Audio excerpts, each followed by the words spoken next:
जय गुरु जी, शुक्राना गुरु जी, जय गुरु जी संगत जी।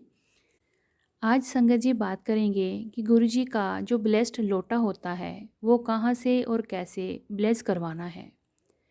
सबसे पहली बात, जो लोटा होता है वो हमने तांबे का लेना है और अपनी कमाई से लेना है। मतलब जिनको ये लोटे की ज़रूरत होती है उनको वो अपनी कमाई से लेना चाहिए। किसी से गिफ्ट लिया हुआ या कहीं से आया हुआ वो लोटा यूज़ नहीं करेंगे, अपनी कमाई से उसको खरीदेंगे। साइज़ में आप अपने हिसाब से देख लीजिए, छोटा भी आप ले सकते हैं लोटे को और बड़ा भी ले सकते हैं, पर वो सिर्फ तांबे का ही होना चाहिए, किसी और मेटल का नहीं। अब आपने लोटा ले लिया, अब आप बड़े मंदिर जाइए। बड़े मंदिर में गुरुजी के गद्दी के पास जो सेवादार आगे पीछे होते हैं उनको, अंकल को बोलिए कि अंकल जी प्लीज़ ये लोटे को ब्लेस करवा दीजिए गुरुजी से।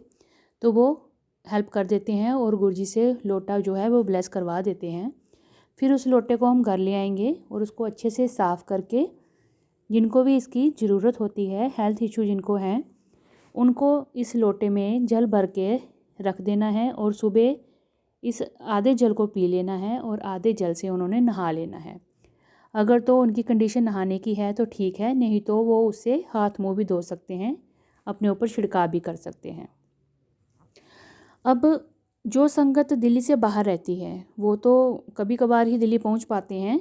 अगर उनको बड़ी ज़रूरत है, वैसे तो बड़े मंदिर से ही लोटे को ब्लेस करवाना चाहिए, पर अगर ज़्यादा इमरजेंसी है, नहीं आ सकते हैं दिल्ली, तो उनको क्या करना चाहिए कि गुरुजी के स्वरूप के आगे लोटे को साफ़ करके पानी भर के उसमें रखें, थोड़ी देर के लिए खुला रखें और फिर उसके बाद उसको ढक दें। मंत्र जाप चला दें गुरु जी का, ओम नमः शिवाय शिव जी सदा सहाय, ओम नमः शिवाय गुरु जी सदा सहाय। मंत्र जाप चला दें और गुरु जी के स्वरूप के साथ टच करके उस लोटे को ढक के रख दें और उसके बाद पूरी रात वैसे ही रहने दें उस लोटे को, और सुबह उठ के फिर उसको जल को आधा पी लें और आधे जल से नहा लें। तो इस तरह से जो दिल्ली नहीं पहुंच पाते या किसी रीज़न से उनको दूर रहता है या जैसे भी है, वो इस तरह से गुरुजी के लोटे को ब्लेस कर सकते हैं। तो करना गुरुजी ने ही ब्लेस होता है, तो उनके स्वरूप के साथ टच करके भी, मंत्र जाप चला के भी आप उसको ब्लेस करवा सकते हैं गुरुजी से। अच्छा, बात आती है कि कितने दिन हम इसका सेवन करें। तो जिनकी भी कोई हेल्थ इशू है तो वो इसको 11 दिन, 21 दिन, 51 दिन इस तरह से उसको यूज़ कर सकते हैं। और कोशिश करें कि जिनको हेल्थ इशू है वो खुद ही लोटे की सफाई रखें, खुद ही उसको रोज़ साफ़ करें। रात को जल भरने से पहले उसको, जो लोटा होता है उसको नींबू और राख के साथ, इन दोनों में से किसी के भी साथ आप उसको साफ़ कर सकते हो। जैसे नींबू है तो नींबू को आधा काटा और उसके साथ उसको लोटे को अंदर बाहर से अच्छे से रगड़ के साफ़ किया, धोया, और फिर उसमें ताज़ा पानी जो फ्रेश होता है वो भर के रख देना है। अगर आपके पास नींबू नहीं है इन केस, तो आप राख के साथ भी उसको साफ़ कर सकते हैं, पर साबुन नहीं लगाना है। गुरुजी के जो ब्लेस्ड लोटे होते हैं उसको कभी भी साबुन नहीं लगाया जाता, नींबू और राख के साथ ही साफ़ किया जाता है। उसके बाद अब जिनके पास गुरुजी का स्वरूप भी नहीं है वो क्या करें। कई संगत ऐसी नहीं होती हैं जिनके पास स्वरूप नहीं होता, हेल्थ इशू है, घर में इतनी प्रॉब्लम बनी हुई है, तो वो क्या करें। जहाँ तो जिन संगत को वो जानते हैं, जो नोन है, तो वो उनको स्वरूप पहुँचा दें गुरुजी का, नहीं तो वो खुद से मोबाइल से स्वरूप निकाल के तो प्रिंट आउट निकलवा सकते हैं इमरजेंसी के लिए। तो वैसे तो गुरुजी का स्वरूप हमें बड़े मंदिर से मिले तो सबसे बड़ी ब्लेसिंग वही होती है, जहाँ फिर कोई हमें गिफ्ट करे, यानी कि गुरुजी खुद किसी के हाथों, किसी संगत के हाथों हमारे तक गुरुजी का स्वरूप जब पहुंचता है तो वो सबसे बड़ी ब्लेसिंग होती है। पर अगर कोई इमरजेंसी है, जैसे नहीं हो सकता कोई, किस तरह से करें, तो उसके लिए बेस्ट ऑप्शन फिर उनके पास यही है कि वो एक प्रिंट आउट निकलवा लें गुरुजी के स्वरूप का और उसको पूजा में रख के उसके आगे लोटे को गुरुजी से ब्लेस करवा लें और उसका इस्तेमाल करें। और अगर आपके घर में मेड आती है तो उससे कभी भी लोटे को साफ़ मत करवाइए। गुरुजी के लोटे को खुद साफ़ करना चाहिए। जिसको हेल्थ इशू है बेसिकली उन्हीं को साफ़ करना चाहिए। अगर वो नहीं कर सकते उठ के खुद साफ़, तो घर का कोई फैमिली मेम्बर जो है तो वो सफाई उसकी कर सकते हैं। लोटे को अच्छे से साफ़ करके धो के जल भर के रात को गुरुजी के आगे रख दीजिए और सुबह उनको वो जल आधा पिला दीजिए और आधे के साथ उनको नहला दीजिए। तो इस तरह से सेवन करने से क्या होगा कि उनकी जो हेल्थ इश्यूज़ हैं वो बिल्कुल ठीक हो जाएंगी।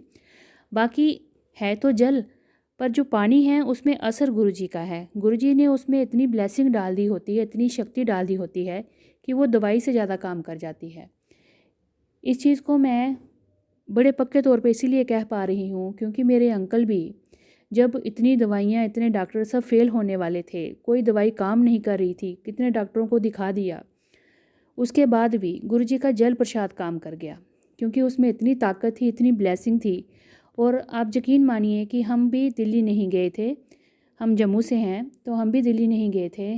तो मेरे अंकल के एक फ्रेंड थे, वो आए थे घर में, छोटे भाई जैसे हैं, तो वो आए थे घर में गुरु जी का एक स्वरूप लेकर और साथ में एक लॉकेट स्वरूप लेकर। तो वो हमने उसमें लोटे में डाला था, छोटा वाला स्वरूप जो गुरु जी का था लॉकेट वाला, और उसी में जल भर के हम गुरु जी के आगे रख देते थे और मेरे अंकल वही यूज़ करते थे। और जो इतनी दवाइयों का ढेर था ना, उन्होंने कोई असर नहीं दिखाया जो गुरु जी के जल प्रसाद ने असर दिखाया था। तो बड़ी ताकत है गुरु जी के जल प्रसाद में। तो सबसे बड़ी बात ये है कि गुरु जी की ब्लेसिंग तो है, हमारा विश्वास कितना है उतनी ही हम ब्लेसिंग्स ले पाते हैं। जितना हमारा सरेंडर होगा, जितना हमारा विश्वास होगा, गुरु जी की ब्लेसिंग उतनी ही ज़्यादा असर कर जाती हैं। तो मैंने तो पानी को भी दवाई से ज़्यादा काम करते हुए देखा है। अच्छा, अगर इतना भी किसी से नहीं हो पा रहा है, कोई ज़्यादा दूर रह रहा है, उसको इतनी फैसिलिटी नहीं है, तो क्या करें संगत जी। एक संगत को अगर पता चल रहा है तो किसी के हाथों अपने घर से जल प्रसाद ज़रूर भिजवा दीजिए, जो भी नीडी संगत हो, ताकि उनको जल्दी से जल्दी वो अपनी बीमारी से छुटकारा पा सकें। बाकी करना कराना सब गुरुजी नहीं है, हमारी तरफ से भी कोई अपनी संगत के लिए एफ़र्ट्स होनी चाहिए। तो जब कोविड का टाइम था तब भी बहुत ज़्यादा जल प्रसाद जो था अलग अलग संगतों के पास पहुंचाया गया था। तो काफ़ी संगत जो हैं वो ठीक होके गुरुजी की दया से घर भी आ गई थी। तो ये गुरुजी की मेहर ही है। और कोशिश करें कि अपने घर में जिसको भी हेल्थ प्रॉब्लम है उनके पास कम से कम सुबह शाम गुरुजी का मंत्र जाप जरूर चलाएं। मंत्र जाप में इतनी पावर है, इतनी शक्ति है कि जो भी नेगेटिविटी है, वो चाहे डिज़ीज़ हो, चाहे कोई और फाइनेंशियल प्रॉब्लम हो, कोई भी नेगेटिविटी घर में होगी तो गुरु जी के मंत्र जाप से वो खुद ब खुद बाहर चली जाएगी। इतनी पावरफुल हमारे गुरु जी के मंत्र जाप हैं, जो कि आप सब जानते ही हैं। ओम नमः शिवाय, शिव जी सदा सहाय, ओम नमः शिवाय, गुरु जी सदा सहाय। बस यही मंत्र जाप करना है और आप खुद देखिएगा गुरु जी का जल प्रसाद जो इस्तेमाल करेंगे उनको खुद पता चलेगा कि दवाई क्या चीज़ है। ये तो इतना ताकतवर और इतनी पावरफुल और इतनी ब्लेसिंग से भरा हुआ प्रसाद है गुरु जी का, जिससे कि कितने असाध्य रोग जो हैं वो ठीक हुए जा रहे हैं। बस गुरु जी को शत शत प्रणाम करते रहिए, गुरु जी पे विश्वास कीजिए।